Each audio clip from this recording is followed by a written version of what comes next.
Hello kids, हम लोग कक्षा 11वीं एनसीईआरटी रसायन विज्ञान का आज 7वां यूनिट चालू कर रहे हैं, साम्यावस्था।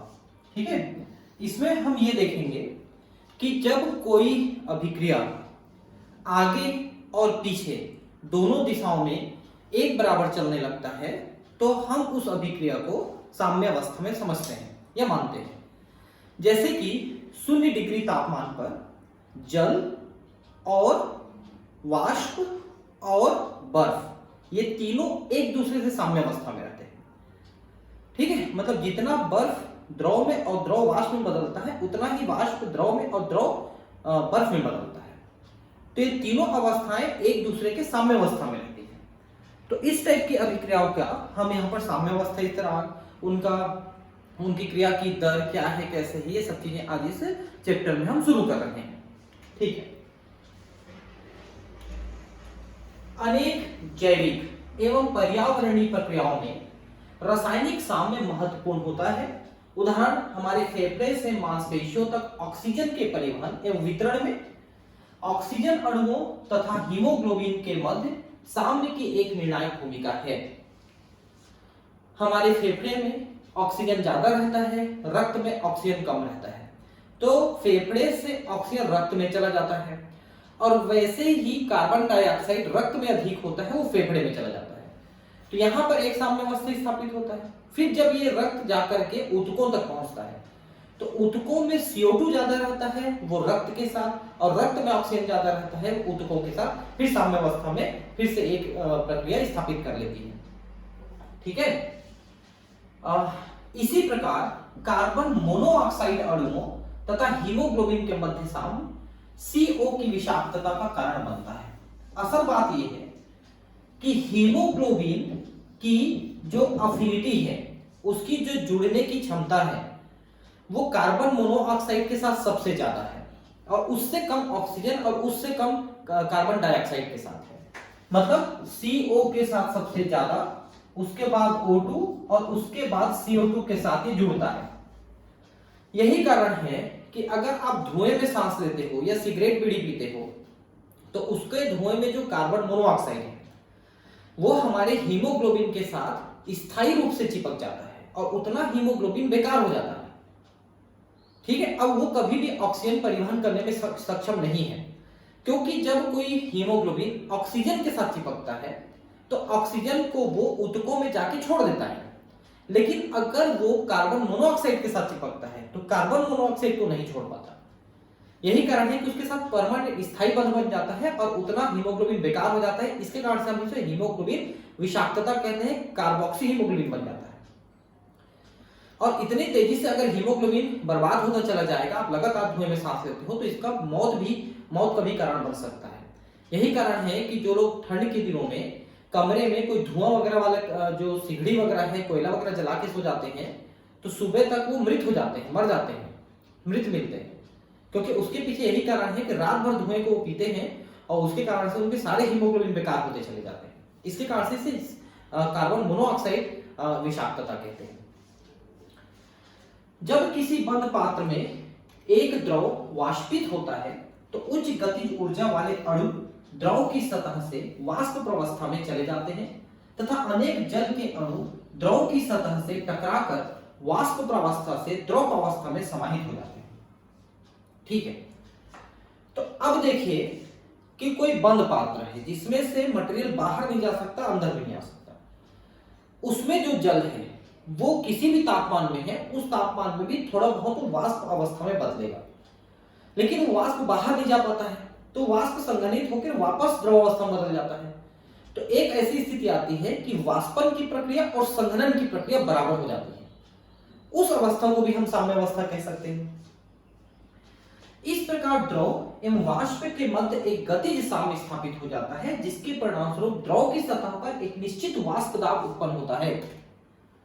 ठीक है, वाष्प दाब क्या होता है? वाष्प जो है जल के ऊपर जो दबाव बनाता है उसे हम वाष्प दाब कहते हैं। ठीक है, जब जल का वाष्पन प्रारंभ हो जाता है तब जल का वाष्प दाब बढ़ने लगता है और अंत में स्थिर हो जाता है। ऐसी स्थिति में हम कहते हैं कि निकाय में साम्यावस्था स्थापित होगी। तो शुरू में वाष्प बनने की प्रक्रिया ज्यादा तेज होती है, इसके कारण से वाष्प दाब बढ़ते जाता है और फिर वो जो वाष्प है वापस संघनित होकर जल भी बदलने लगता है जल में। ठीक है, तो संघनन की प्रक्रिया चालू हो जाती है। तो एक ऐसे समय आता है कि वाष्पन की दर संघनन की दर बराबर हो जाती है, तो वहां पर वाष्प दाब स्थिर हो जाता है। अब उससे ज्यादा या कम नहीं होगा उस तापमान पे। ठीक है, ऐसी स्थिति में हम कहते हैं कि निकाय में साम्यावस्था स्थापित हो गई है। यही बात करें, यद्यपि यह साम्य स्थैतिक नहीं है तथा द्रव की सतह पर द्रव एवं वाष्प के बीच अनेक क्रियाकलाप होते रहते हैं। स्थैतिक का मतलब यह है कि कोई प्रक्रिया रुक जाए उसे स्थैतिक कहते हैं, लेकिन यहाँ पर रुकी हुई नहीं है। क्यों?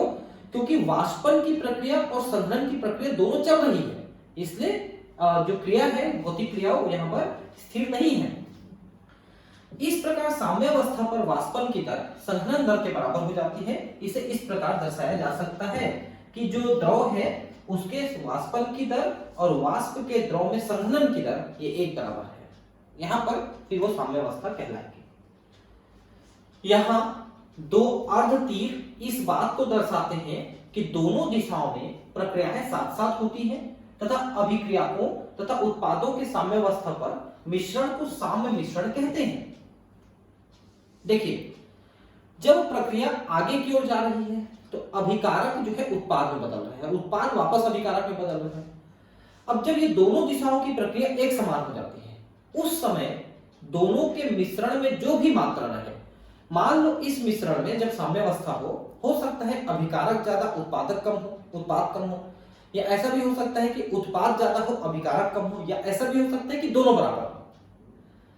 तो उस अवस्था में उस मिश्रण को जिसमें अभिकारक और उत्पाद दोनों है और दोनों एक दूसरे में बराबर मात्रा में बदल रहे हैं, उस साम्यावस्था में हम उसे साम्य मिश्रण कहेंगे। ठीक है, साम्य मिश्रण कहेंगे। भौतिक प्रक्रमों तथा रासायनिक अभिक्रियाओं दोनों में साम्यावस्था स्थापित हो सकती है, चाहे वो भौतिक हो या रासायनिक प्रक्रिया। अभिक्रिया का तीव्र अथवा मंद होना उसकी प्रकृति एवं प्रायोगिक परिस्थितियों पर निर्भर करता है। अगर आप प्रायोगिक परिस्थिति बदलते हैं, जैसे तापमान को आप बढ़ाते हैं, तो जल का वाष्पन में अधिक होने लगता है, वाष्पन अधिक होने लगता है। उसे कारण से अभिक्रिया फिर आगे की ओर ज्यादा तेज हो जाएगी कुछ देर के लिए, फिर वापस बराबर हो जाएगी, लेकिन वो बढ़ी हुई अवस्था में बराबर होगी। वैसे ही तापमान को कम करोगे तो जल की वाष्पन कम और संघनन ज्यादा हो जाएगी, तो अभिक्रिया थोड़ी इधर आकर के फिर साम्यावस्था स्थापित करेगी। जब स्थिर ताप पर एक बंद पात्र में क्रिया करके उत्पाद बनाते हैं तो उनकी सांद्रता धीरे धीरे कम होती जाती है तथा उत्पादों की सांद्रता बढ़ती जाती है। शुरू में अभिकारक जो है क्रिया करके उत्पाद बना रहे हैं, तो शुरू में अभिकारक कम और उत्पाद बढ़ते जाते हैं, फिर उत्पाद से वापस अभिकारक बनते जाते हैं, तो फिर एक समय में दोनों साम्यावस्था में स्थापित होकर बराबर हो जाते हैं।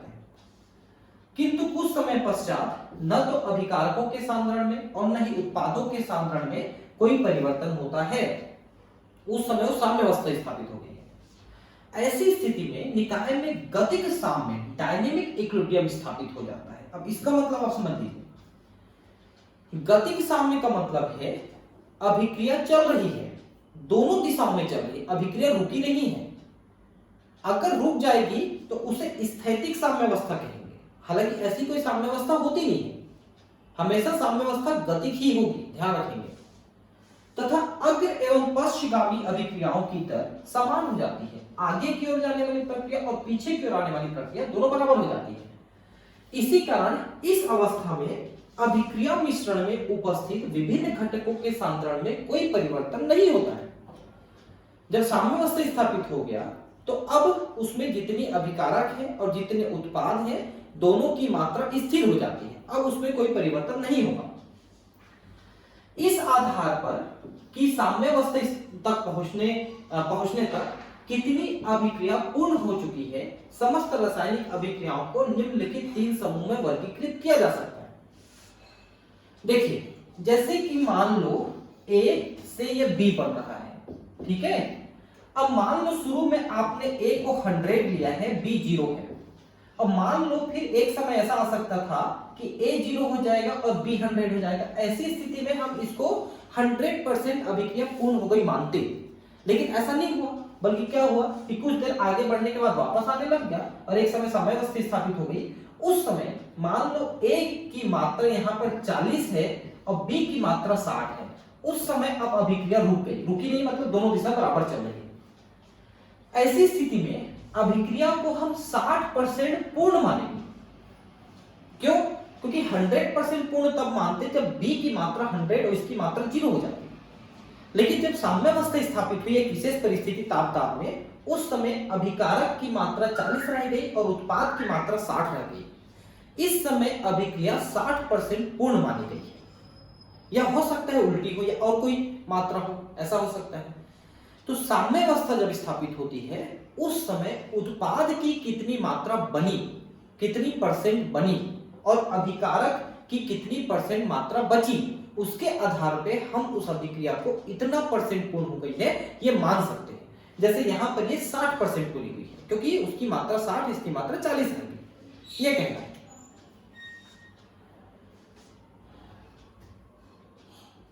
पहला, कितने प्रकार के ऐसे हो सकती है अभिक्रियाएं? 3 प्रकार की हो सकती है। पहला, प्रथम समूह में वे अभिक्रियाएं आती हैं जो लगभग पूर्ण हो जाती हैं तथा अभिकारकों की सांद्रता नगण्य रह जाती है।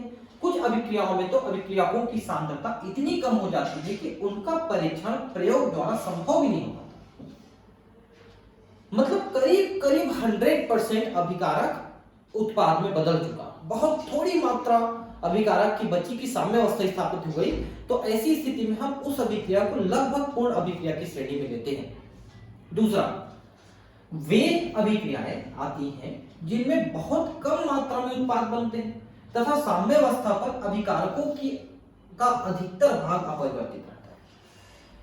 तो दूसरी में थोड़ा सा रिएक्शन हो पाया और साम्यावस्था स्थापित हो गई। ऐसी स्थिति में फिर वो उत्पाद बहुत कम बने और अभिकारक ज्यादा रह गए। तीसरा, वे अभिक्रियाएं जो जिनमें अभिक्रियाकों और उत्पादों की सांद्रता साम्यावस्था में तुलना योग्य हो जाती है। मतलब उत्पाद भी काफी मात्रा में बन गए और अभिकारक भी काफी मात्रा में बचे हैं, मतलब 40-50%, 40-50% के आसपास, या इतना कि 10-20% कम से कम नापा जा सके।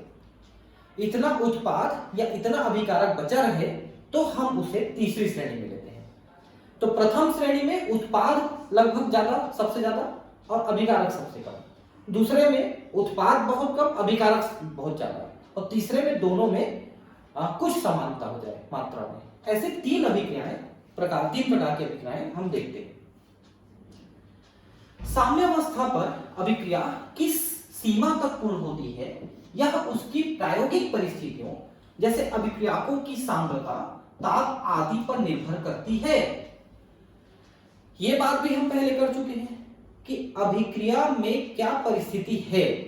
हो सकता है परिस्थिति ऐसी हो जिसमें अभिक्रिया संपन्न हो सकती है। ऐसी परिस्थिति में आप रखोगे तो प्रथम श्रेणी की अभिक्रिया हो जाएगी कि मान लो अभिक्रिया 40 डिग्री में बढ़िया चल रही है। आप 40 डिग्री रख दोगे तो अभिक्रिया ज्यादा हो जाएगी, उत्पाद ज्यादा बन जाएंगे। मान लो आप परिस्थिति को ऐसा रखते हो कि उस समय अभिक्रिया संभव नहीं है, ऐसे में फिर अभिक्रिया बहुत कम होगी और उत्पाद बहुत कम बनेंगे। जैसे मान लो कि हम मानते हैं कि 0 डिग्री सेल्सियस में अभिक्रिया नहीं होगी, हम ये मानते हैं। अब 0 डिग्री में अभिक्रिया कराना चाहोगे तो उत्पाद नहीं बनेंगे। लेकिन अगर ऐसी परिस्थिति रखते हो जिसमें वो बहुत तेज या बहुत धीमे रिएक्शन न कर पाए, मध्यावस्था तक रिएक्शन कर पाए, ऐसी स्थिति में दोनों की मात्रा तुलना योग्य हो सकती है, तीसरी श्रेणी में आ सकती है। उद्योग तथा प्रयोगशाला में परिचालन परिस्थितियों यानी ऑपरेशन कंडीशंस का इष्टतमीकरण यानी ऑप्टिमाइजेशन करना बहुत महत्वपूर्ण होता है। मतलब हम लेबोरेटरी में या इंडस्ट्री में जब अभिक्रिया कराते हैं तो हमको जो उत्पाद चाहिए वो किस परिस्थिति में अधिक बनेगा, उस परिस्थिति को हम वहां पर लागू करते हैं। ये ऑप्टिमाइजेशन कहलाता है, इष्टतमीकरण कहलाता है। मतलब उचित परिस्थिति देना जिसमें उत्पाद अधिक मिल सके, जिससे साम्यावस्था का झुकाव इच्छित उत्पाद की दिशा में हो। हमको जो चीज चाहिए वो अधिक बने, उधर हम ऐसी परिस्थिति उत्पन्न कर रहे हैं। इस एकक में हम भौतिक तथा रासायनिक प्रक्रमों में साम्य के कुछ महत्वपूर्ण पहलुओं के साथ साथ जलीय विलयन में आयनों के साम्य, जिसे आयनिक साम्य कहते हैं, को भी सम्मिलित करेंगे। अब आयनिक साम्य क्या है? जब किसी आयनिक पदार्थ को जल में घोलते हो तो उसके आयंस अलग अलग होने की कोशिश करते हैं और कुछ आयंस एक साथ रहने की भी कोशिश करते हैं। जैसे कि मान लो आप NaCl को पानी में घोलते हो तो इसके Na और Cl आयन यानी सोडियम और क्लोराइड आयन अलग अलग हो जाते हैं, लेकिन ये दोनों आयन मिलकर वापस NaCl बनाने की भी प्रक्रिया करते हैं। तो अब ये इस बात पे निर्भर करेगा कि इस आयनिक कंपाउंड की प्रकृति क्या है और परिस्थिति क्या है। कैसे? जैसे देखिए NaCl की जो प्रकृति है वो अत्यधिक प्रबल आयनिक प्रकृति है। मतलब यह है कि आसानी से Na आयन और Cl आयन बना करके ज्यादातर NaCl इन आयनों में विघटित हो जाएंगे और जल में आयनों के रूप में रहेंगे।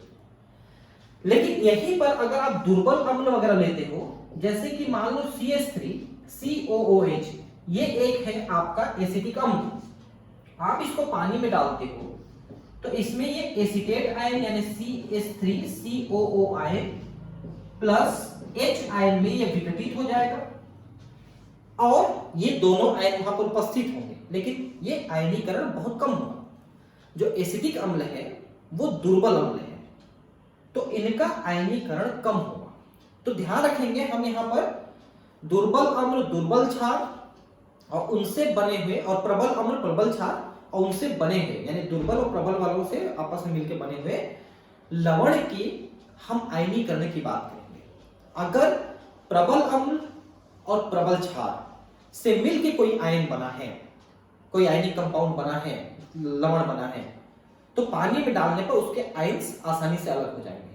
मतलब प्रबल अम्ल के भी अलग हो जाते हैं, प्रबल क्षार के भी अलग हो जाते हैं, उनके बने हुए लवण के भी अलग हो जाते हैं। लेकिन इस तरह के दुर्बल अम्ल के अलग नहीं होते ज्यादा, दुर्बल क्षार के अलग नहीं होते ज्यादा, और इनसे बने हुए लवण के भी आयन ज्यादा अलग नहीं होते। तो साम्य अवस्था कब स्थापित होगा? आयनीकरण के बाद स्थापित होगा, काफी आयनीकरण हो जाएगा या बहुत कम आयनीकरण होगा। ये आयनिक पदार्थ की प्रकृति पर भी निर्भर करता है और परिस्थिति पर भी, कि आप ताप दाब कितना रखें उस पर भी निर्भर करता है। तो इन सभी चीजों को हम आयनिक साम्य में हम पढ़ेंगे कि आयनिक पदार्थ का साम्य अवस्था में क्या स्थिति रहती है। भौतिक प्रक्रमों में साम्य अवस्था, ये तो बहुत सामान्य सी बात है। भौतिक प्रक्रम जैसे जल जो है बर्फ से द्रव बन रहा है, द्रव से वाष्प बन रहा है, वापस हो, इस टाइप की प्रक्रिया है। भौतिक प्रक्रमों के अध्ययन द्वारा साम्य अवस्था में किसी निकाय के अभिलक्षणों को अच्छी तरह समझा जा सकता है। प्रावस्था रूपांतरण प्रक्रम, फेज ट्रांसफॉर्मेशन प्रोसेसेस इसके सुविदित उदाहरण हैं। प्रावस्था रूपांतरण, प्रावस्था क्या है? ठोस प्रावस्था, द्रव प्रावस्था और गैस प्रावस्था, उनमें रूपांतरण, एक दूसरे में बदलाव। ठीक है, ये इसके मुख्य उदाहरण है। जैसे ठोस से द्रव, द्रव से गैस और गैस से फिर वापस ठोस द्रव गैस में बदल सकते हैं। ठीक है, तो यहां पर ठोस से द्रव हो सकता है एक दूसरे में, द्रव से गैस हो सकता है एक दूसरे में, और तीसरा है ठोस और गैस एक दूसरे में, जिसको अपन ऊर्ध्वपातन कहते हैं, सब्लिमेशन। जैसे कपूर है, ठोस अवस्था से सीधे गैस अवस्था में उड़ जाएगा, वो द्रव अवस्था में बदले भी न उड़ जाता है, उसको सब्लिमेशन या ऊर्ध्वपातन कहते हैं। तो पहला है ठोस द्रव साम्य अवस्था, मतलब ठोस और द्रव में एक दूसरे के साथ साम्य अवस्था। जैसे आप हमेशा पढ़ते हो कि जल का गलनांक जो है वो 0 डिग्री सेल्सियस है। तो अगर जल को 0 डिग्री सेल्सियस में रखते हो तो जल की कुछ मात्रा बर्फ में बदल जाएगी और फिर एक समय आएगी कि बर्फ द्रव में यानी जल में और जल बर्फ में बराबर मात्रा में बदल देगा। तो एक ऐसा तापमान रहता है जिसमें वो दोनों अवस्थाओं में साम्य अवस्था स्थापित कर लेगा, कोई भी ठोस या कोई भी द्रव। पूर्ण रूपेण रोधी यानी इंसुलेटेड थर्मस फ्लास्क में रखी हुई बर्फ एवं जल, यह मानते हुए कि फ्लास्क में रखे पदार्थ एवं परिवेश में ऊष्मा का विनिमय नहीं होता है, तो 273 केल्विन यानी कि 0 डिग्री सेल्सियस तथा एक वायुमंडलीय ताप पर साम्यावस्था में होते हैं। यही मैंने अभी आपको बताया कि वहां पर स्थिर ताप होना चाहिए 0 डिग्री सेल्सियस। अगर आपके हवा का तापमान 0 से ज्यादा या कम है तो आप एक थर्मस फ्लास्क में लीजिए, उसमें से उष्मा अंदर बाहर नहीं जाती है तो 0 डिग्री में ही रहेगा, तब वो दोनों साम्यावस्था में रहेंगे। यह निकाय रोचक अभिलक्षणों को दर्शाता है। हम यह देखते हैं कि समय के साथ साथ बर्फ तथा जल के द्रव्यमानों का कोई परिवर्तन नहीं होता तथा ताप स्थिर रहता है, परंतु साम्यावस्था स्थैतिक नहीं है। तो शुरू में आप देखोगे कि कुछ बर्फ जो है जल में और जल बर्फ में बदल रही है, लेकिन एक समय में जब साम्यावस्था स्थापित हो जाती है तो जल की मात्रा और बर्फ की मात्रा में कोई परिवर्तन नहीं होता, मतलब दोनों एक दूसरे से साम्यावस्था में स्थापित हो जाते हैं, आ जाते हैं, लेकिन वो डायनेमिक रहता है, मतलब बर्फ द्रव में, द्रव बर्फ में बदल रहा है, वो स्थिर नहीं हुआ, इसलिए स्थैतिक साम्यावस्था नहीं है। बर्फ एवं जल के मध्य अभी भी तीव्र प्रतिक्रियाएं होती हैं। द्रव जल के अणु बर्फ से टकराकर उसमें समाहित हो जाते हैं तथा बर्फ के कुछ अणु द्रव प्रावस्था में चले जाते हैं। ठीक है, तो द्रव बर्फ में प्रवेश करके बर्फ बन जा रहा है और बर्फ के अणु द्रव में प्रवेश करके द्रव बन जा रहा है, दोनों की मात्रा बराबर हो रही है। बर्फ एवं जल के द्रव्यमानों में कोई परिवर्तन नहीं होता है, क्योंकि जल अणुओं की बर्फ से जल में स्थानांतरण की दर तथा जल से बर्फ में स्थानांतरण की दर 273 केल्विन यानी 0 डिग्री सेल्सियस और 1 वायुमंडलीय दाब पर बराबर होता है। तो दोनों का परिवर्तन बराबर है 0 डिग्री सेल्सियस पर और 1 वायुमंडलीय दाब पर। अब इन दोनों को अगर परिवर्तित कर दोगे दाब और ताप को, तो फिर अंतर आ जाएगा, ध्यान रखेंगे आप। यह स्पष्ट है कि बर्फ एवं जल केवल विशेष ताप पर एवं दाब पर ही साम्यावस्था में होते हैं। अगर आप ताप बढ़ा दोगे तो सारा बर्फ पिघल के जल बन जाएगा, और ताप घटा दोगे तो सारा जल बर्फ में बदल जाएगा। थोड़ा सा भी अगर 0.1 डिग्री भी कम ज्यादा कर दोगे तो यही होगा। और अगर दाब बढ़ा दोगे तो जल बर्फ में कन्वर्ट हो जाएगा, और कम कर दोगे तो बर्फ द्रव में कन्वर्ट हो जाएगा। वायुमंडलीय दाब पर किसी शुद्ध पदार्थ के लिए वह ताप जिस पर ठोस एवं द्रव प्रावस्थाएं साम्यावस्था में होती है, पदार्थ की मानक गलनांक या मानक हिमांक कहलाता है। तो कोई भी पदार्थ किसी न किसी ताप पर इस अवस्था में रहता है कि वो ठोस और द्रव में साम्यावस्था स्थापित करता है। तो एक वायुमंडलीय ताप पर उसी ताप को हमको जानना है किसी पदार्थ के लिए, जैसे पानी के लिए 0 डिग्री सेल्सियस है या 273 केल्विन है, वैसे किसी पदार्थ के लिए कौन सी तापमान है जिसपे एक वायुमंडलीय ताप पर तो साम्यावस्था स्थापित करे, तो वो गलनांक या हिमांक मानक अवस्था में कहलाती है। मानक अवस्था में कहते हैं एक वायुमंडलीय ताप। ठीक है, यह निकाय दाब के साथ केवल थोड़ा सा ही परिवर्तित होता है, इस प्रकार यह निकाय गतिक साम्यावस्था में होता है। अगर दाब को थोड़ा बहुत कम ज्यादा करोगे तो साम्यावस्था थोड़ा बहुत कम ज्यादा होकर के वापस स्थापित होगा। इस प्रकार यह गतिक साम्यावस्था में होता है, दोनों तरफ बराबर दिशा में चल रहा है। मैंने पहले ही कहा है आपको कि अगर आप साम्यावस्था स्थापित करते हो किसी भी पदार्थ का, तो वो साम्यावस्था हमेशा गतिक रहेगा, नहीं तो साम्यावस्था बोलेंगे ही नहीं उसको।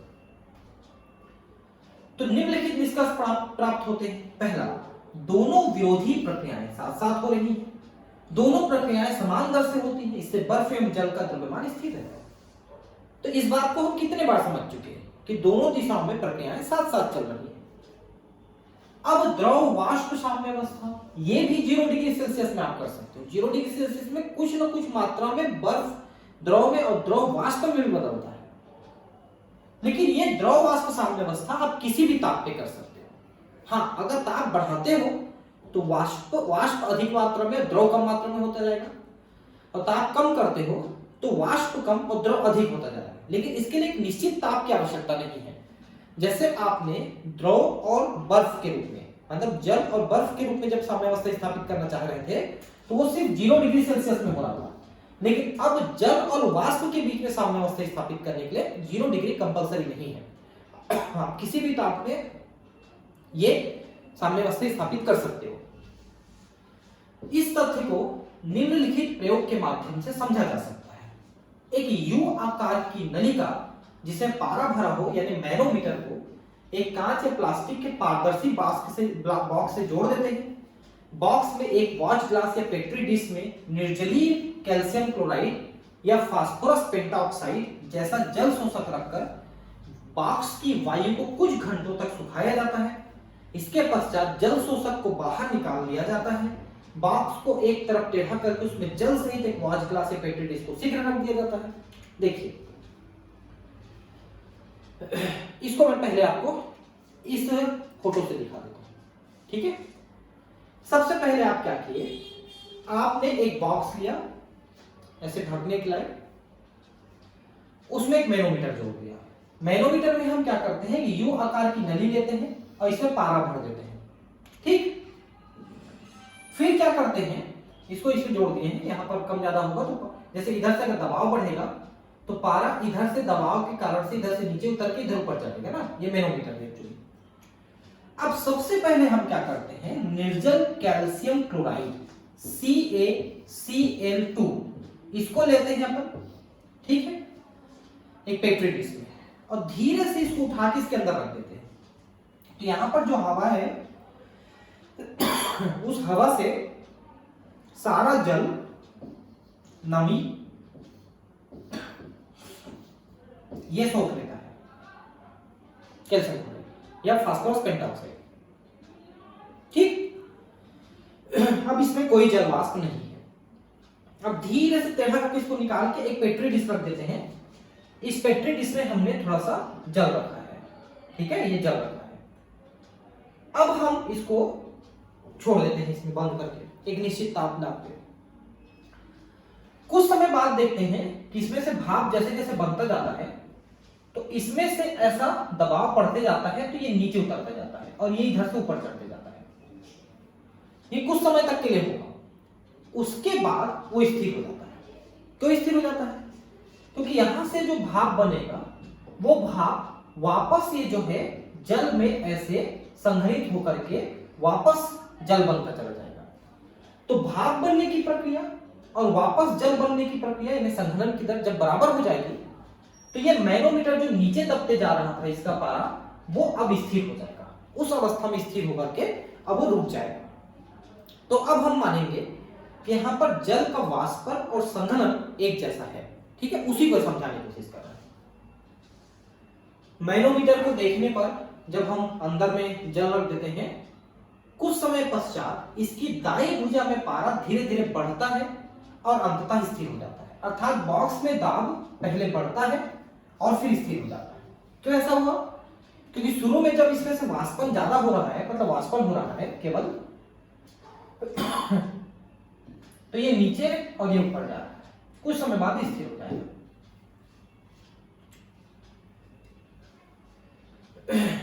वॉच ग्लास में लिए गए जल का आयतन भी कम हो जाता है। कुछ समय बाद हम देखते हैं कि जल कम तो हुआ लेकिन अब स्थिर हो जाएगा। प्रारंभ में बॉक्स में जल वाष्प नहीं होती है तथा यह थोड़ी सी हो सकती है, किंतु जब जल का वाष्पन होने से गैसीय प्रावस्था में जल अणुओं के बदलने के कारण वाष्प दाब बढ़ जाता है, तब वाष्पन होने की दर स्थिर रहती है। समय के साथ साथ दाब की वृद्धि दर में कमी होने लगती है। जब साम्य स्थापित हो जाता है तो प्रभावी वाष्पन नहीं होता है, ठीक है। तो शुरू में वाष्पन ज्यादा हुआ, संघनन नहीं था, फिर संघनन चालू हुआ, फिर वाष्पन और संघनन बराबर हुआ। उस समय प्रभावी वाष्पन नहीं हो रहा है, मतलब वाष्पन तो हो रहा है लेकिन जितना वाष्पन हो रहा है उतना संघनन भी हो रहा है। इसलिए प्रभावी वाष्पन और प्रभावी संघनन दोनों जीरो है। हालांकि दोनों हो रहे हैं लेकिन प्रभावी में जीरो हो।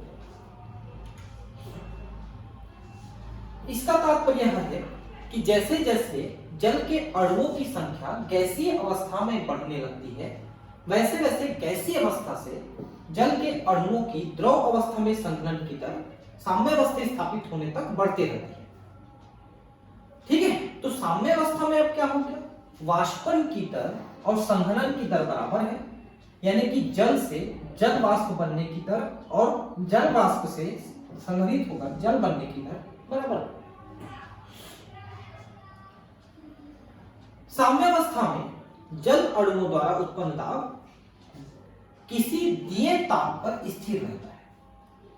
तो जो दाब आपने मैनोमीटर में देखा वो निश्चित ताप पर स्थिर हो जाएगा।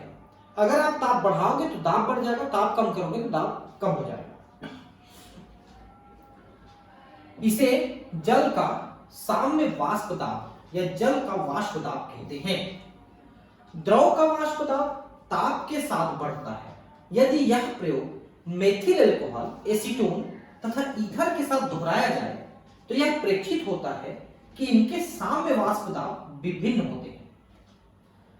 ध्यान रखेंगे, किसी ताप पर कोई द्रव कितना वाष्प दाब बनाएगा ये इसके क्वथनांक और गलनांक पर निर्भर करता है। जिस द्रव का क्वथनांक और गलनांक कम होता है वो अधिक वाष्प दाब बनाएगा, अधिक वाष्प बनाएगा, लेकिन जिसका क्वथनांक और गलनांक ज्यादा होता है वो किसी भी ताप पर कम वाष्प बनाएगा। जैसे अगर आप एल्कोहल, एसीटोन, ईथर लेते हो और उतने ही आप जल लेते हो तो तीनों को अगर एक ही ताप में नापोगे ना तो एसीटोन, एल्कोहल, ईथर ये ज्यादा वाष्प बनाएंगे जल की तुलना में, क्योंकि जल का क्वथनांक, गलनांक ज्यादा है ईथर, एल्कोहल और एसीटोन से। ये जल्दी उबलते हैं और जल्दी पिघलते हैं, तो ये वाष्प भी जल्दी बनाते हैं, तो ज्यादा वाष्प दाब होगा। 0 डिग्री सेल्सियस में तीनों का वाष्प दाब नापिए तो एल्कोहल, ईथर, एसीटोन का ज्यादा रहेगा एज कंपेयर टू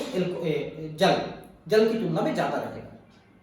ठीक है, अब इनके बारे में और पढ़ेंगे अपन, तब आपको इसके बारे में और डिटेल बताएंगे।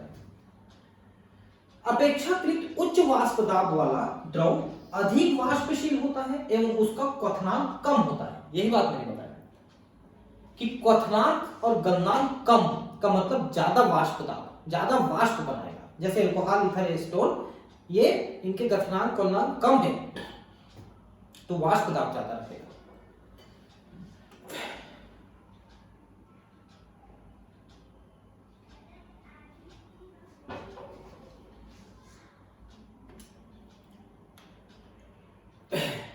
ठीक है,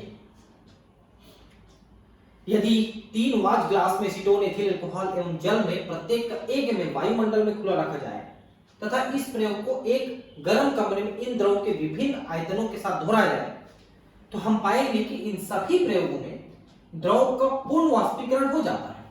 पूर्ण वाष्पन का समय पहला, कितने जल्दी कोई, देखिए किसी भी द्रव को कमरे के ताप में रखिए तो वाष्पन तो सभी का हो जाएगा, लेकिन कोई पहले वाष्पीकृत हो जाएगा और कोई बाद में वाष्पीकृत होगा। वो उसकी प्रकृति पे निर्भर करेगा। क्या पे? पहला द्रव की प्रकृति पर, जिसका वाष्पन ज्यादा होगा वो जल्दी वाष्प बन जाएगा, है ना। द्रव की मात्रा, जो ज्यादा द्रव लेंगे तो ज्यादा समय लगेगा। तीसरा तापमान, तापमान जितना बढ़ाओगे उतना जल्दी वाष्पीकृत होंगे। जब वाच ग्लास को वायुमंडल में खुला रखा जाता है तो वाष्पन की दर तो स्थिर रहती है, परंतु वाष्प के अणु कमरे के पूरे आयतन में फैल जाते हैं। अतः वाष्प से द्रव अवस्था में संघनन की दर वाष्पन की दर से बहुत कम होगी। भाई पूरे कमरे में आप भाप को छोड़ रहे हो तो भाप से जल बनने की प्रक्रिया या द्रव बनने की प्रक्रिया बहुत कम हो जाएगी, लेकिन उसी में एक छोटे से चेंबर में करते हो तो फिर ज्यादा हो जाएगी संघनन की दर। इसके परिणाम स्वरूप संपूर्ण द्रव वाष्पीकृत हो जाता है, क्योंकि उसी में संघनन नहीं हो रहा है, उसी में, है ना। यह एक खुले निकाय का उदाहरण है। खुले निकाय में साम्यावस्था की स्थापना होना संभव नहीं है, ठीक है, लेकिन एक बंद छोटे से निकाय में आप करते हो तो संघनन और वाष्पन बराबर हो सकता है। बंद पात्र में जल एवं जल वाष्प एक वायुमंडलीय दाब यानी इतने बार पर, देखिए एक वायुमंडलीय दाब लगभग 1 बार के बराबर होता है, लगभग यानी 1.013 बार, तथा 100 डिग्री तापमान पर साम्य स्थिति में है। मान लो आप द्रव को, जल को 100 डिग्री तक उबल रहा है और वाष्प बन रहा है और जल भी बन रहा है तो साम्यावस्था स्थापित हो जाएगा कुछ समय बाद। किसी भी तापमान पे साम्यावस्था हो सकता है द्रव और जल के बीच में। मतलब यह है कि एक वायुमंडलीय दाब पर जल का सामान्य क्वथनांक 100 डिग्री सेल्सियस है। एक बात आप ध्यान रखिए, क्वथनांक क्या होता है? जिस तापमान पर कोई द्रव उबलता है वो उसका क्वथनांक है, लेकिन ये क्वथनांक अलग अलग दाब पे बदल जाता है। जैसे अगर एक वायुमंडलीय दाब पे आप जल का नापोगे तो 100 डिग्री आएगा, लेकिन अगर वायुमंडलीय दाब को बढ़ा देते हो तो जल का क्वथनांक 100 डिग्री से ऊपर जाएगा, और अगर वायुमंडलीय दाब कम कर देते हो तो जल का क्वथनांक कम हो जाएगा और 100 डिग्री से कम में उबलेगा। यही कारण है कि पहाड़ों में चढ़ जाने के बाद जल को उबालते हो तो कम तापमान में भी उबल जाता है, 100 से कम में, 95 में, 90 में, 80 में उबल जाएगा। और यही कारण है, एक चीज आप समझ लीजिए, किसी द्रव को हम केवल क्वथनांक तक ही गर्म कर सकते हैं। अब जब वो उबलेगा उसके बाद और आप उसको गर्म नहीं कर सकते। मतलब पहाड़ में जब आप पानी को उबालोगे तो 80 डिग्री 90 डिग्री में उबलेगा, उससे ज्यादा आप गर्म नहीं कर सकते। मतलब उसमें खाना पकाओगे तो ज्यादा समय लग जाएगा। लेकिन अगर दबाव बढ़ा के आप पानी को गर्म करोगे, खाना पकाओगे, तो ज्यादा दबाव के कारण से पानी ज्यादा क्वथनांक में उबलेगा, ज्यादा तापमान में उबलेगा, तो खाना जल्दी पकेगा। यही कारण है कि जब आप प्रेशर कुकर का इस्तेमाल करते हो तो प्रेशर कुकर के अंदर भाप के द्वारा ही इतना ज्यादा प्रेशर बना दिया जाता है पानी के ऊपर या खाने के पानी के ऊपर कि उसका जल का क्वथनांक बढ़ जाता है। जो पानी बाहर में खुले में आप उबालोगे तो 100 डिग्री में उबलता है, वो पानी कुकर के अंदर 150 डिग्री 200 डिग्री में उबल रहा है। क्यों? क्योंकि क्वथनांक बढ़ गया दबाव बढ़ने के कारण से, और उसके कारण से खाना बहुत तेजी से पकता है। भाई ज्यादा गर्म करके खाना को पकाओगे तो जल्दी पकेगा ना, और ज्यादा क्वथनांक का मतलब ज्यादा गर्म हो रहा है पानी, तो उतने में जल्दी खाना पकता है। इसीलिए जो दाल आप खुले बर्तन में पकाते हो तो दाल को पकने में 1 घंटा से ज्यादा लग जाता है, लेकिन उसी को आप कुकर के अंदर पकाते हो तो उसको पकने में मुश्किल से 10 मिनट लगता है, क्योंकि क्वथनांक बढ़ गया दबाव बढ़ने से, तो पानी उतने ज्यादा तापमान तक उबलता है, ये गर्म होता है। ठीक, तो अब आगे देखते हैं इसमें आगे क्या लिखा है। ठीक है,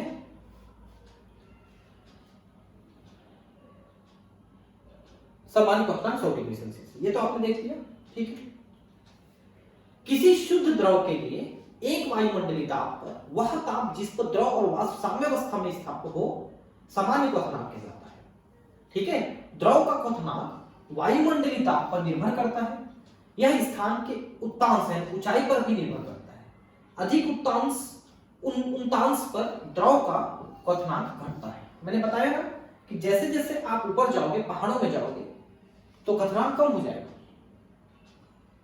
और पानी कम डिग्री सेल्सियस में उबल देगा, 100 के बजाय। अब है ठोस वाष्प साम्यावस्था। ठीक है, जैसे इसके लिए आप एक निश्चित ताप को निर्धारित करना पड़ेगा आपको। जैसे जल के लिए निश्चित तापमान जो है 0 डिग्री सेल्सियस है। अगर 0 डिग्री सेल्सियस से थोड़ा सा भी 0.1 डिग्री भी बढ़ा देते हो तो पूरा जल बन जाता है, और 0.1 डिग्री भी कम कर देते हो 0 से तो पूरा बर्फ बन जाएगा। यानी ठोस द्रव साम्यावस्था के लिए एक निश्चित दाब पर, एक निश्चित ताप पर आपको करना पड़ेगा। अब हम ऐसे निकायों पर विचार करेंगे जहां ठोस वाष्प अवस्था में ऊर्ध्वपातित होते हैं। ये ठोस वाष्प है, ये थोड़ा सा अब चेंज है ना, मैं थोड़ा सा ध्यान नहीं दे पाया। ठोस वाष्प यानी जैसे कपूर है, कपूर को आप खुला छोड़ देते हो तो कपूर सीधा गैस में बदल के उड़ जाता है, यानी ऊर्ध्वपातक हो जाता है। तो एक निश्चित ताप पर अगर उसको बंद पात्र में रख दोगे तो ठोस का वाष्प में और वाष्प का ठोस में बदलना भी साम्यावस्था स्थापित करता है। ये दोनों काम होगा। ठोस वाष्प अवस्था में ऊर्ध्वपातित होते हैं। यदि हम आयोडीन को एक बंद पात्र में रखें तो कुछ समय पश्चात पात्र बैंगनी वाष्प से भर जाता है तथा समय के साथ साथ रंग की तीव्रता में वृद्धि होती रहती है, परंतु कुछ समय पश्चात रंग की तीव्रता स्थिर हो जाती है। आयोडीन ठोस से सीधे वाष्प में बदलता है, उसका भी ऊर्ध्वपातक होता है और बैंगनी रंग का वाष्प होता है उसका। तो एक बंद पात्र में जब वो वाष्पन की प्रक्रिया शुरू करता है तो शुरू में मान लो कांच का पात्र आप लिए हो तो उसके अंदर आपको बैंगनी वाष्प बनता हुआ भरता हुआ दिखेगा, कुछ समय बाद स्थिर दिखेगा, क्योंकि वापस वो आयोडीन बनना भी चालू कर देगा। इस स्थिति में साम्यावस्था स्थापित हो जाती है। अतः ठोस आयोडीन ऊर्ध्वपातित होकर आयोडीन वाष्प देती है तथा साम्यावस्था को इस रूप में दर्शाया जा सकता है कि आयोडीन ठोस है और आयोडीन वाष्प है। इन दोनों के बीच में एक दूसरे में बनने की प्रक्रिया बराबर स्थापित हो गई। इसी तरह का ऊर्ध्वपातन कपूर के साथ भी होता है और अमोनियम क्लोराइड के साथ भी होता है। अमोनियम क्लोराइड भी इसी तरह से ठोस और वाष्प में बदल सकता है। ठीक है, और एक नैप्थलीन होता है, नैप्थलीन, ठीक है, वो भी इसी तरह से होता है। जिसको आप डामर गोली के नाम से लाते हो। द्रव में ठोस अथवा गैस की घुलनशीलता संबंधी साम्य। जैसे आप सोडियम क्लोराइड को लेके जल में घोलते हो, घुल जाता है, या oxygen, nitrogen, carbon dioxide, ammonia, ये सब गैस भी द्रव में घुल जाते हैं। ठीक है, तो ये घुलनशीलता ठोस का द्रव में या गैस का द्रव में घुलनशीलता किन बातों पर निर्भर करता है और कब साम्यावस्था स्थापित होगा। तो सामान्यतः ये देखा गया है सामान्य परिस्थिति में कि तापमान बढ़ाने पर ठोस की घुलनशीलता द्रव में बढ़ती है, लेकिन गैस की घुलनशीलता कम होती है। मतलब जैसे आप 10 डिग्री सेल्सियस में पानी लेकर के आप उसमें नमक घोलिए, अब वो तापमान को बढ़ा के 20 डिग्री कर दीजिए, तो नमक और ज्यादा घुलेगा उसमें।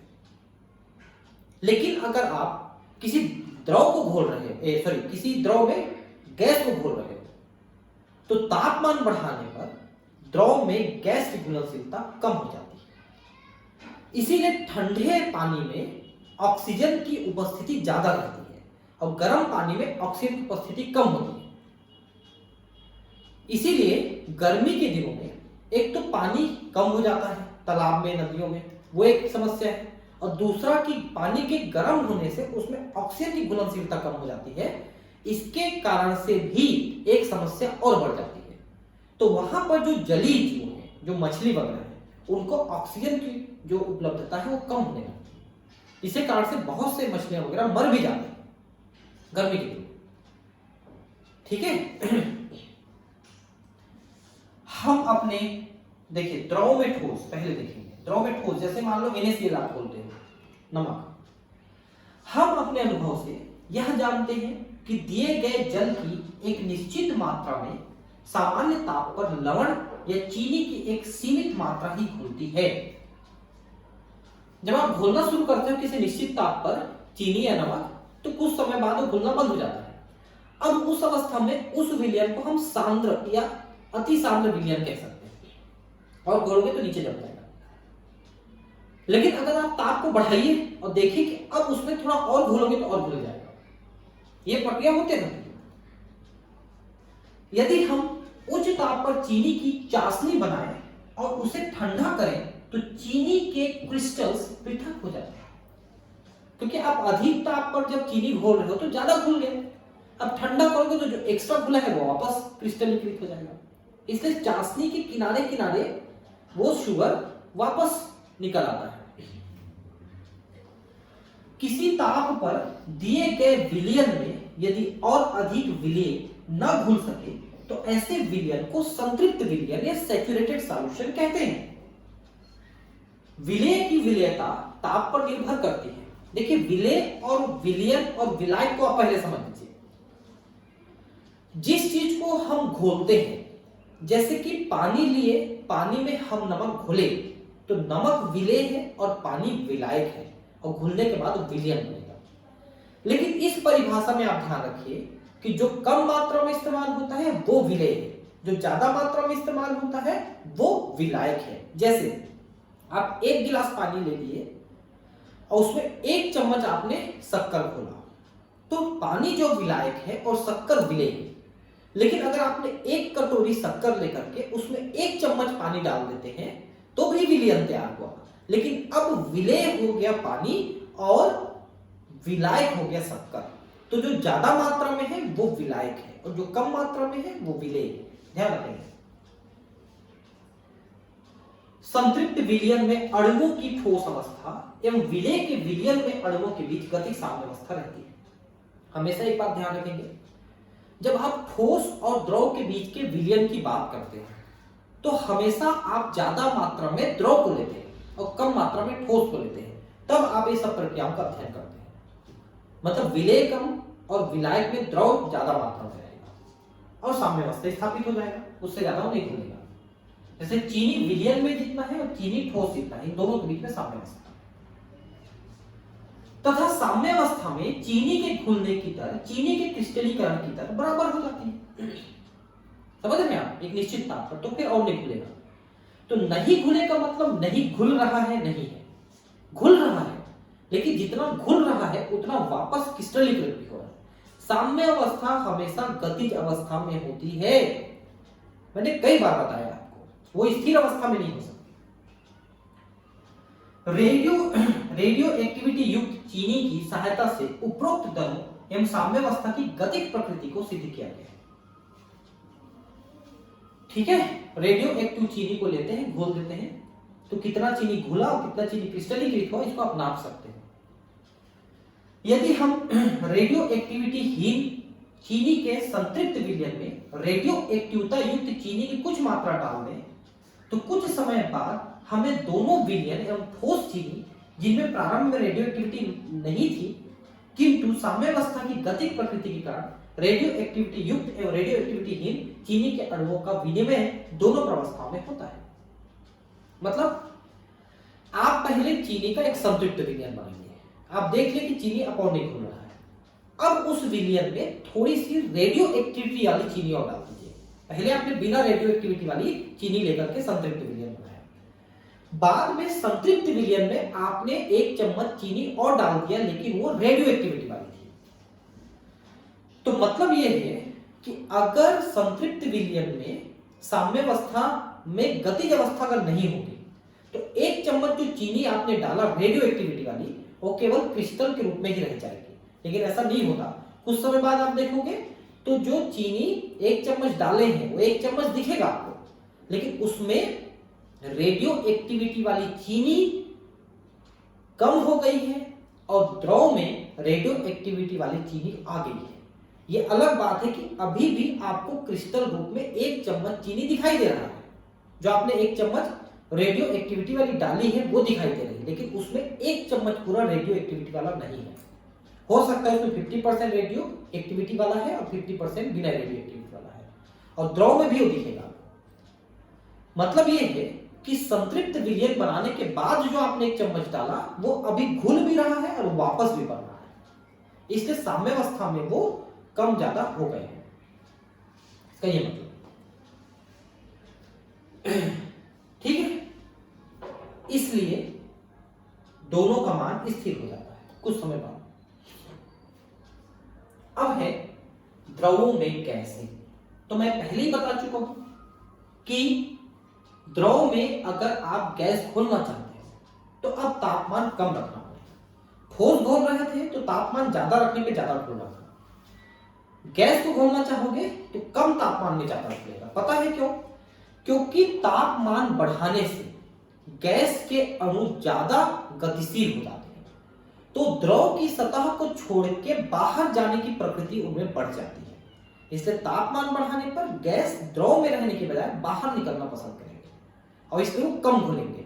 लेकिन अगर ताप घटाते हो तो गैस के अणुओं की गतिशीलता कम हो जाती है, तो फिर द्रव के अंदर रहने में उनको आसानी रहेगी, और इसलिए ताप घटाने पर गैस के अणु ज्यादा घुलेंगे द्रव में।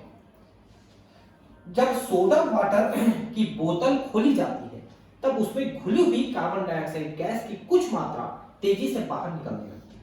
देखिए, एक और चीज आपको बताना था कि एक तो तापमान पे निर्भर करता ही है जैसा मैंने आपको कहा, लेकिन इससे ज्यादा निर्भरता गैस के दबाव का पड़ता है। मतलब कि जैसे इसमें आपने द्रव लिया और गैस को आप इसमें घोलना चाहते हो, तो इसके ऊपर उस गैस की कितनी ज्यादा दबाव आप रखोगे उतनी ज्यादा गैस उसमें घुलेगी। सोडा वाटर के बॉटल में या फेंटा कोका कोला भी आप ले सकते हैं, उसमें भी CO2 घुला हुआ है, तो बॉटल को बंद करने से पहले उसमें बहुत ज्यादा प्रेशर के साथ CO2 को घोल दिया जाता है, दबाव के साथ, और बंद कर दिया जाता है। लेकिन जैसे ही आप उसका ढक्कन खोलते हैं वैसे ही उसका दबाव कम हो जाता है, तो सिर्फ से उसमें से फिर वो गैस निकल जाती है। क्यों? क्योंकि दबाव कम हो गया, तो जो ज्यादा खुला हुआ गैस था वो निकल गया। तो दबाव ज्यादा रखने से गैस ज्यादा खुलती है द्रव में। भिन्न दाब पर जल में कार्बन डाइऑक्साइड की भिन्न विलेयता के कारण ऐसा होता है। स्थिर ताप एवं दाब पर गैस के अविलेय अणुओं और द्रव में घुले अणुओं के बीच साम्यावस्था स्थापित हो जाती है। मतलब द्रव में गैस कितनी है, मतलब गैस में गैस कितनी है और द्रव में गैस कितनी है, इन दोनों की मात्रा साम्यावस्था में रहेगी एक निश्चित समय। यह साम्यावस्था हेनरी के नियमानुसार है, जिसके अनुसार किसी ताप पर दी गई मात्रा के विलायक में घुली हुई गैस की मात्रा विलायक के ऊपर गैस के ताप के समानुपाती है। यही मैंने आपको बताया, हेनरी ने इस चीज को बताया कि आप द्रव के ऊपर गैस को जितनी ज्यादा प्रेशर के साथ दबाओगे वो उतना ज्यादा इसके अंदर घुलता चला जाएगा। यह हेनरी ने बताया। ताप बढ़ने के साथ यह मात्रा कम होते जाती है, घटते जाती है। मैंने बताया ये चीज, ताप बढ़ाओगे तो कम खुलेगा, घटाओगे तो ज्यादा खुलेगा। ताप बढ़ाओ, ताप घटाओ, ठीक है, तो ज्यादा खुलेगा। CO2 गैस को सोडा वाटर की बोतल में अधिक दाब पर सील बंद किया गया है। इस दाब पर गैस के बहुत अधिक अणु द्रव में विलय हो जाते हैं। जैसे ही बोतल खोली जाती है वैसे ही बोतल के द्रव की सतह पर दाब अचानक कम हो जाता है, जिससे जल में घुली हुई कार्बन डाइऑक्साइड निकलकर निम्न वायुमंडलीय ताप पर नई साम्यावस्था की ओर अग्रसर हो जाती है।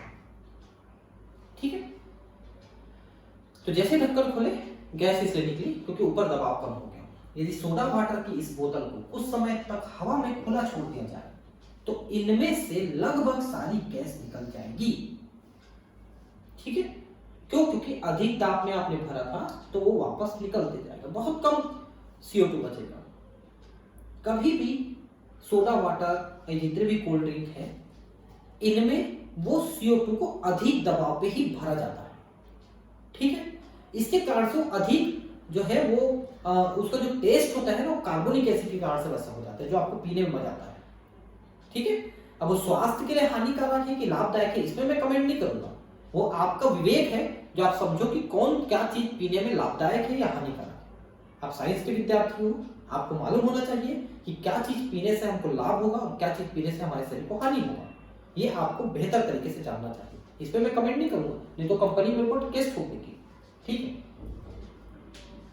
यह सामान्य रूप से कहा जा सकता है कि पहला, ठोस द्रव साम्यावस्था के लिए वायुमंडलीय ताप पर एक ही ताप ऐसा होता है जिस पर दोनों प्रावस्थाएं पाई जाती हैं। मैंने पहले ही बताया कि ठोस और द्रव की साम्यावस्था एक निश्चित ताप पर होगी, जैसे पानी के लिए 0 डिग्री सेल्सियस एक ताप पर। यदि परिवेश से उष्मा का विनिमय ना हो तो दोनों प्रावस्थाओं के द्रव्यमान स्थिर हो जाते हैं। ये तो हम पहले ही देख चुके हैं कि तापमान कम ज्यादा मत करो। लेकिन द्रव और वाष्प के बीच साम्यावस्था किसी भी ताप पर और दाब पर मिल सकता है, तो साम्यावस्था। यह अलग बात है कि ताप बढ़ाओगे तो वाष्प ज्यादा द्रव कम मिलेगा, ताप घटाओगे तो द्रव ज्यादा वाष्प कम मिलेगा, लेकिन दोनों में साम्यावस्था किसी भी ताप पर स्थापित जरूर हो जाएगी। लेकिन द्रव और ठोस के बीच में साम्यावस्था सिर्फ एक निश्चित ताप पर। द्रव में ठोस की घुलनशीलता के लिए निश्चित ताप पर द्रव में ठोस की विलेयता निश्चित होती है। ठोस को द्रव में घोलोगे, तापमान बढ़ाने पर ज्यादा घुलेगा, घटाने पर कम घुलेगा, लेकिन किसी निश्चित ताप पर विलेयता फिक्स है। द्रव में गैस की विलेयता तापमान घटाने और दबाव बढ़ाने से बढ़ती है। ठीक है, तो गैस के दाब के समानुपाती होती है। इन निष्कर्षों को सारणी में दिखाया गया है। देखिए क्या सारणी, देखिए आप, प्रकरण द्रव और वाष्प, ये देखिए, तो जल का भाप बनना, ठीक है, निश्चित ताप पर प्रेशर ऑफ H2O स्थिर हो जाती है। मतलब कितना भाप बनेगा किसी निश्चित ताप पर निश्चित है, उसके बाद उसका दबाव और नहीं बढ़ेगा।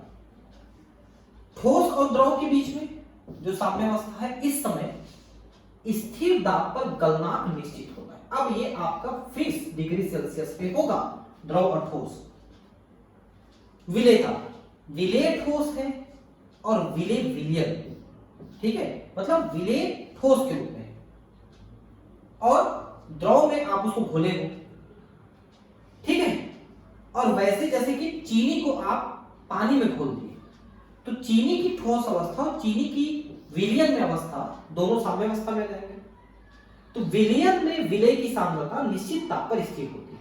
निश्चित ताप पर वो कितना खुलेगा यह फिक्स रहता है, यानी कि अधिक ताप पर अधिक खुलेगा। लेकिन गैस का विलयन में घुलना और दोनों के बीच में साम्यावस्था स्थापित हो जाना, तो गैस का एक्वियस में और गैस स्थिति में होना निश्चित ताप पर स्थिर होता है, जैसे CO2 को आप जल में घोलोगे तो निश्चित ताप पर फिक्स मात्रा घुलेगी।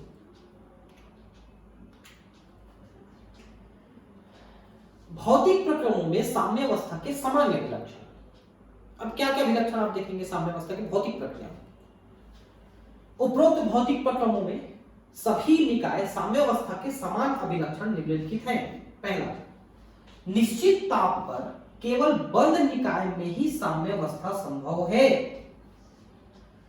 क्योंकि जल से भाप बना रहे हो, अब वो भाप फैल के कहीं और चला गया तो वापस संघनित होकर वहां पर तो नहीं आएगा, तो साम्यावस्था कैसे स्थापित होगा खुले वाले में। तो बंद में, छोटे से पात्र में बंद कर दो तो जितना भाप बनेगा उतना द्रव बनेगा, तो वहीं पर रहेगा। इससे साम्यावस्था बंद पात्र में हो सकता है। साम्यावस्था पर दोनों विरोधी अभिक्रियाएं बराबर वेग से होती है, इसमें गतिक किंतु स्थायी अवस्था होती है गतिक अवस्था, मतलब द्रव से ठोस, ठोस से गैस, ऐसा जो भी बन रहा है वो दोनों दिशाओं में चल रहा है, लेकिन टोटल गति स्थिर है, मतलब दोनों तरफ की गति बराबर है। ठीक है। निकाय के सभी मापने योग्य गुणधर्म स्थिर होते हैं, उस समय सभी कुछ स्थिर है, जैसे ताप स्थिर है, दाब स्थिर है ना, और जो ठोस है उसकी मात्रा स्थिर है, द्रव की मात्रा स्थिर है, या द्रव, ऐसे मतलब सभी मात्रा स्थिर है। जब किसी भौतिक प्रक्रम में साम्यावस्था स्थापित हो जाती है तो सारणी 7.1 में वर्णित मानदंडों में से किसी एक का मान निश्चित ताप पर स्थिर होना वर्णित साम्यावस्था की पहचान। ठीक है। तो सारणी में आपने देखा कि क्या हो रहा है, ठोस से द्रव, द्रव से गैस, गैस क्या हो रहा है, उसमें कोई भी मात्रा साम्यावस्था में एक निश्चित फिक्स हो जाती है। किसी भी समय इन राशियों का मान यह दर्शाता है कि साम्यावस्था तक पहुंचने के पूर्व भौतिक प्रक्रम किस सीमा तक आगे बढ़ चुका है।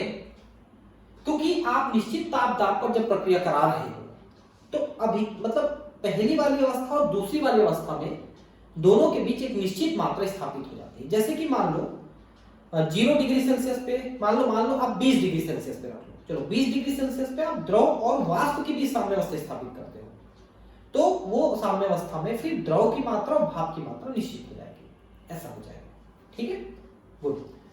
अब रासायनिक प्रक्रिया में साम्यावस्था को हम समझेंगे अगले क्लास में। Thank you.